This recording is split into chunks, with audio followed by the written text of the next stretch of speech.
네, 안녕하세요. 주식은 역시 기리기리세 기리시입니다. 안녕하세요, 여러분들. 어제 CPI가 잘 나와서 오늘 우리나라 증시 매우 좋은 모습 나타내고 있습니다. 이 와중에 또 어떠한 경제 소식이 있는지 빠르게 보도록 할게요. 같이 공부하시죠. 렛츠 기! 첫 번째입니다. CPI가 잘 나왔습니다. 얼마나 잘 나왔나 한번 봤더니 시장 전망치가 3.1%였죠. 그런데 이를 소폭 하회한 3.0%가 나왔습니다. 이제 물가가 나름 잡히고 있다는 소리겠죠. 그리고 근원 CPI도 전망치보다 낮은 4.8%를 기록하며 증시에 불을 붙인 걸 확인할 수 있습니다. 그래서 이렇게 증시는 환호하고 우리나라 증시도 좋은 흐름을 나타냈는데요. 이제부터 앞으로 나올 연준의 스탠스가 중요하겠죠. 이렇게 물가가 잡힌데도 불구하고 한 번 더 올리겠다 이런 얘기가 나오면은 살짝은 힘들 수 있고, 하지만 그 반면 뭐 조금 지켜보겠다, 금리 인상 멈출 수도 있다 이러한 얘기가 나온다면은 아마도 증시는 조금 더 좋아질 확률이 있을 것 같습니다. 어쨌든 일단 CPI가 잘 나왔기 때문에 당분간 증시는 연준의 스탠스를 기대를 하면서 좋은 흐름 나타낼 수 있겠네요. 다음입니다. 한국도 여기에 맞춰서 동결을 한다는 소식입니다. 한국 입장에서도 잘 된 거겠죠. 만약에 미국에서 금리가 이상하게 나왔다면은 미국 금리 인상을 걱정할 수밖에 없는데 다행히 CPI가 잡혔고 한국도 편히 금리를 동결했다고 합니다. 그래서 지금 한국의 금리는 3.5%로 4회 연속 동결을 했고 미국과의 금리 차이는 1.75가 되었다고 하네요.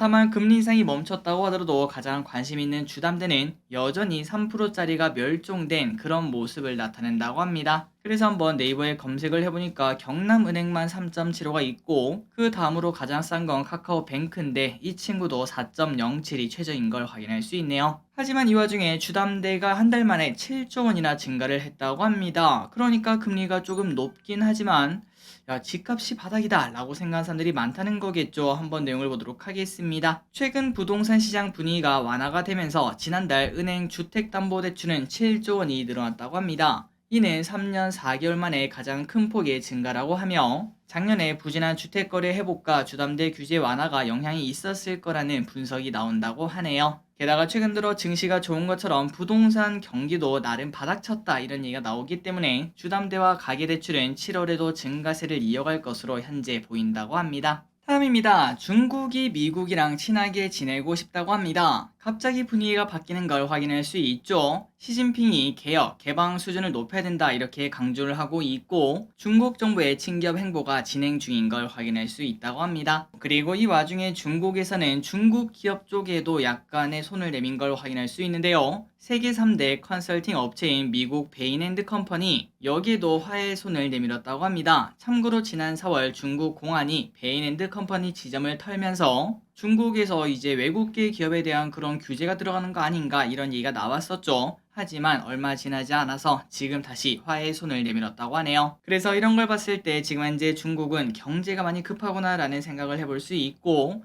중국의 저자세를 확인을 했을 때 우리나라도 여기에서 챙길 건 좀 챙겨야 되지 않나 라는 이야기도 해볼 수 있겠네요. 좋은 결과 있길 바랍니다.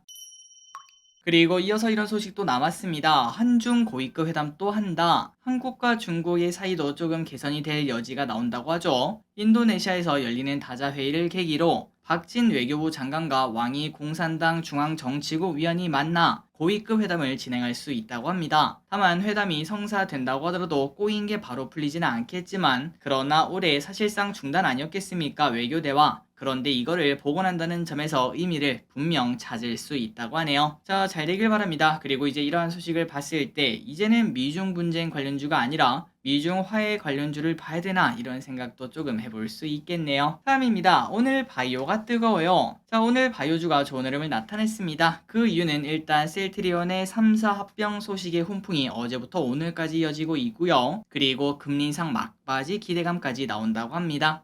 보통 금리 인상기에는 성장주가 힘들어합니다. 그리고 금리 인상이 멈추면 힘들어하는 성장주가 그때부터는 이제 환호를 지르면서 야 이제는 좀 올라가보자 라는 이야기를 하겠죠. 특히 네카오, 바이오 등 이런 기업을 들 수 있습니다. 그래서 이제 이런 것들이 맞아 떨어지면 일단 오늘 바이오가 상승하는 모습을 나타냈는데 하지만 중요한 건 연속성입니다. 일단 겉토양은 나왔지만 사실 바이오에 대한 믿음이 우리가 많이 없지 않겠습니까? 여기서 또 어떤 소식이 나와서 투자 심리를 개선시킬지 지속적으로 관련 소식을 계속 보도록 하겠습니다. 다음입니다. ARM이 상장합니다. 영국의 팹리스 기업이자 일본 소프트뱅크의 자회사인 ARM이 드디어 올해 9월 상장을 한다고 하네요. 그리고 ARM은 엔비디아를 앵커 투자자로 유치하기 위한 노력을 현재 하고 있다고 합니다. 자, 참고로 앵커 투자자가 뭔가 한번 찾아봤는데 바로 대규모 지분을 사서 IPO 흥행을 유도하는 투자자를 말을 한다고 합니다. 그러니까 뭐 이런 거겠죠. 땡땡 회사가 상장하는데 그 전에 삼전이 뭐 참여했다,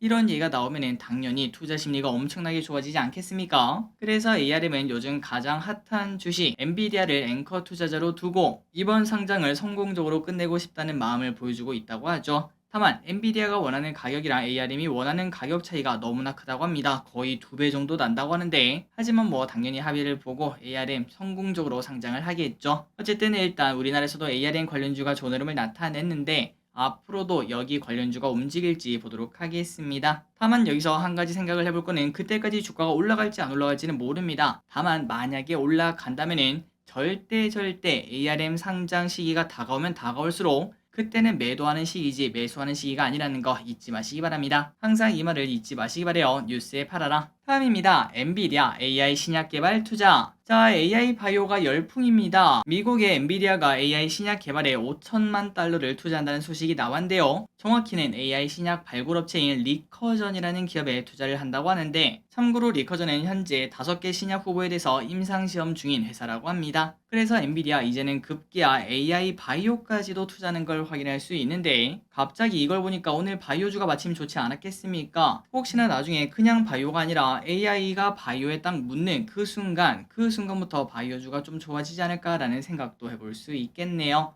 AI 신약 개발이 우리나라에서는 어떤 소식을 가져올지 이 부분도 관심 가지면 좋을 것 같습니다. 다음입니다. 에코프로비엠 고평가다. 자, 에코프로비엠에 대해서 안 좋은 소식을 한 가지 보도록 하겠습니다. 어제 실적 발표가 있다 보니까 DB금투에서 리포트를 냈고요. 매력적인 회사긴 하지만 그런데 다른 기업이랑 봤을 때 상대적으로 좀 비싼 건 맞는 것 같다, 이러한 평가를 내렸다고 합니다. 그래서 목표 주가 26만원, 지금 가격보다 낮죠. 그리고 투자 의견 중립을 제시를 했다고 하네요. 그렇다면 이렇게 안 좋게 보는 이유를 조금 더 보도록 하겠습니다. 이번 2분기 실적은 시장 추정치를 밑돈 게 조금 포인트라고 하며, 그리고 중요한 거는 앞으로입니다. 앞으로 NCM 수출 가격이 가파른 하락세를 보여주기 때문에 3분기부터는 평균 판매 가격 하락세가 반영될 수 있다고 합니다. 실적이 나빠질 수 있다는 거겠죠. 다만 변수는 출하량입니다. 평균 판매 가격이 조금 줄어들더라도 많이 팔면 또 좋지 않겠습니까? 그런데 지금 데이터를 봤을 때 주요 NCM 고객사 배터리 탑재 차량의 판매량이 저조한 상황을 나타내고 있기 때문에 이 부분도 큰 기대를 가지기가 어렵다고 합니다. 물론 최근 들어 이제 에코프로 친구들에 대한 이런 기관들의 평가는 믿을 수 없다라고도 볼 수 있는데요.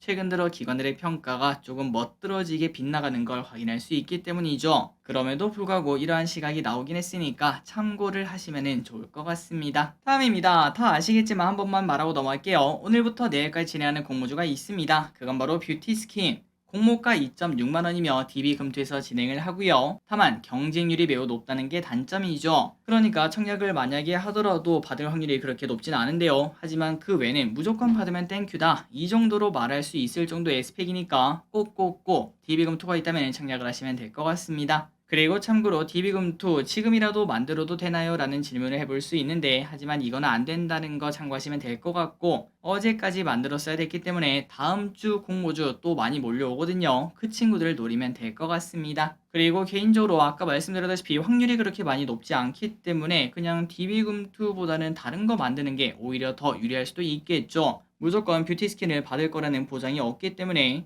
이번에 계좌를 만들지 못하셨더라도 그렇게 아쉬워하지 않으셔도 될 것 같습니다. 다음입니다. 아스파탐 허용치 바뀔까? 지속적으로 이야기가 나오고 있는 아스파탐, 그리고 이 아스파탐의 허용치가 조정될 수 있어서 식품업계는 현재 긴장하고 있다고 합니다. 현행 기준으로는 아스파탐 하루 섭취량은 막걸리 33병, 제로콜라 55캔, 사실상 못 먹겠죠. 그러다 보니까 이거는 먹어도 됩니다, 사실 뭐 인체에 무해합니다, 이런 말을 많이 했는데, 그런데 이 허용 섭취량이 재조정될 수 있다고 합니다. 그래서 이 아스파탐 섭취량이 그냥 조금 줄어들고 말면은 상관이 없는데, 그런데 허용 기준이 절반 이하로 줄어들면은 뭐 예를 들어 막걸리 10병이면 위험합니다, 이런 얘기가 나오면은 이거는 근데 먹을 만하다 이런 얘기 나오겠죠. 충분히 파장이 클 것으로 예상을 해볼 수 있습니다. 그래서 식품업계는 14일에 예상되는 WHO의 발표를 긴장하며 기다리고 있다고 하네요.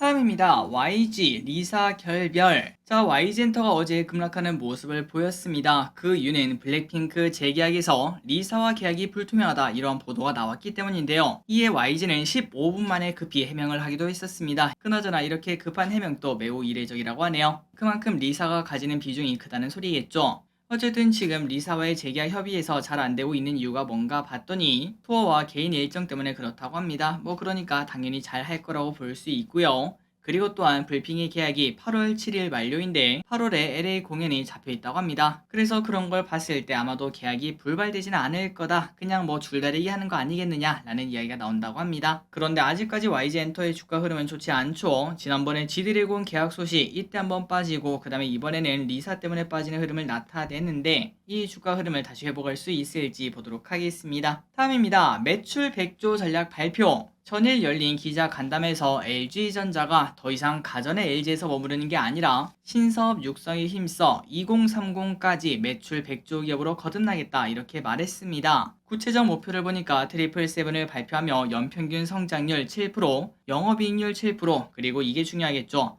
기업 가치 7배 이렇게 세 가지를 제시를 했는데 기업 가치 7배를 제시한 게 이례적이란 걸 확인할 수 있습니다. 물론 이건 계획이긴 하지만 이게 진짜로 이루어진다면은 그냥 우리 LG전자 사면은 2030년쯤 한 70만 전자 혹은 100만 전자 가까이 노리는 그런 모습을 확인할 수 있다는 거겠죠. 어쨌든 LG전자의 포부가 큰 걸 확인할 수 있는데 그래서 신성장 동력이 뭔가 비하드웨어 B2B, 신사업 이런 부분에 집중을 한다고 합니다. 그렇다면 LG가 앞으로 집중하는 부분 여기에 큰 돈 넣겠다는 소리겠죠. 어디에 집중하는지 우리가 계속 공부할 필요가 있을 것 같습니다. 다음입니다. 농심 또 2030까지 뭔가를 발표했네요. 뭔가 봤더니 농심이 30년까지 미국 매출을 3배까지 올려 미국 라면 시장 1위를 차지하겠다 이러한 목표를 발표했습니다. 라면에 대한 관심이 높아지며 공급량이 부족해지자 22년 공장을 완공해 공급을 확대한 바 있고 이에 올 1분기는 전년 대비 매출 40%, 영업이익 600%가 넘게 증가하는 성과를 달성했죠. 그리고 아직 멈추지 않습니다. 25년에는 3공장을 건설해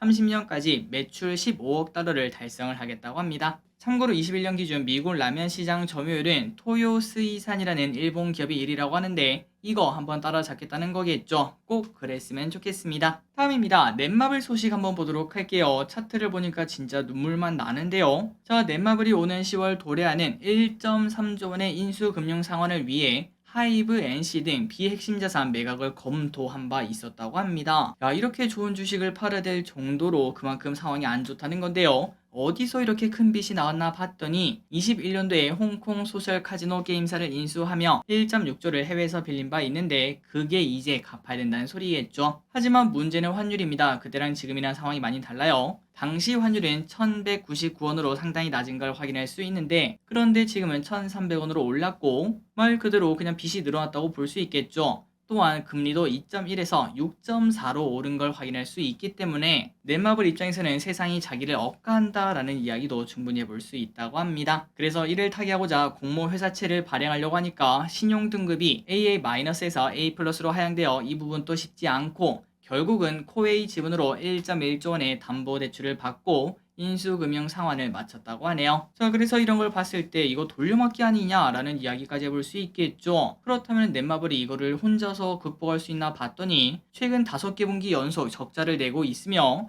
2분기도 적자가 예상되는 가운데 지금 상황이 쉽지 않구나, 왼쪽에 보다시피 주가 흐름이 저렇게 떨어질만 하구나 라는 이야기를 해볼 수 있다고 합니다. 아마도 넷마블 주주분들도 계실 것 같은데 이런 상황이 있다는 건 참고하시고 물론 이런 소식이 나왔다고 매도 사인이다 이렇게 말하는 건 아니겠죠. 지금 현재 주가는 이미 이 부분을 전부 다 반영하고 있다고 볼 수 있기 때문에 앞으로의 흐름은 어떨지 그리고 넷마블이 이렇게 힘든 상황을 타개할 힘이 있을지 그 부분에 조금 더 집중해 보시는 게 좋을 것 같습니다. 다음입니다. 화장품 ODM이 좋다. 화장품 ODM 업체의 주가가 지속적인 상승세를 이어가는 와중에 대형 화장품주는 하락세를 보이고 있습니다. 그러니까 대형 화장품주는 안 좋은데 화장품을 만드는 회사는 좋다는 소리겠죠. 이게 왜 그런가 봤더니 리오프닝으로 화장품 수요가 증가했습니다. 그렇다면 당연히 화장품 만드는 업체는 좋은데 그런데 중소형 업체들의 약진이 두드러지고 있다고 합니다. 그러니까 화장품 업계 안에서도 대형주 거는 잘 안 팔리고 중소형 업체들이 잘 나간다는 소리겠죠. 그러다 보니까 대형 화장품주는 하락하는데 화장품을 만드는 기업들은 주가가 좋은 걸 확인할 수 있습니다. 그래서 이런 상황이다 보니까 ODM 업체들의 실적 전망도 밝은데 CNC 인터내셔널은 2분기 처음으로 분기 매출이 500억을 넘길 것으로 전망이 되고 있으며 대형 업체가 아닌 중소형 업체들의 성장은 제조업체들의 수주 확대로 연결되며 당분간 화장품 ODM 업체가 좋을 것으로 보인다고 합니다.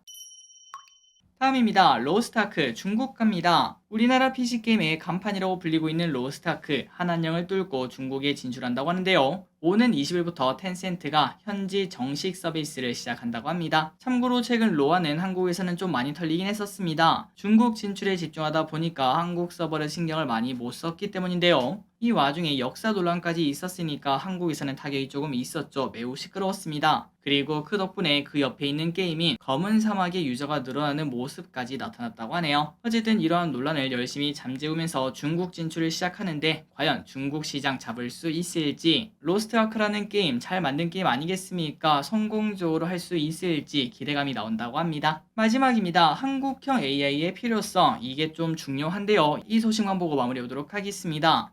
카이스트 총장이 AI 시대에 자손이 떳떳하게 살려면 한국형 AI가 필요하다 이렇게 말했습니다.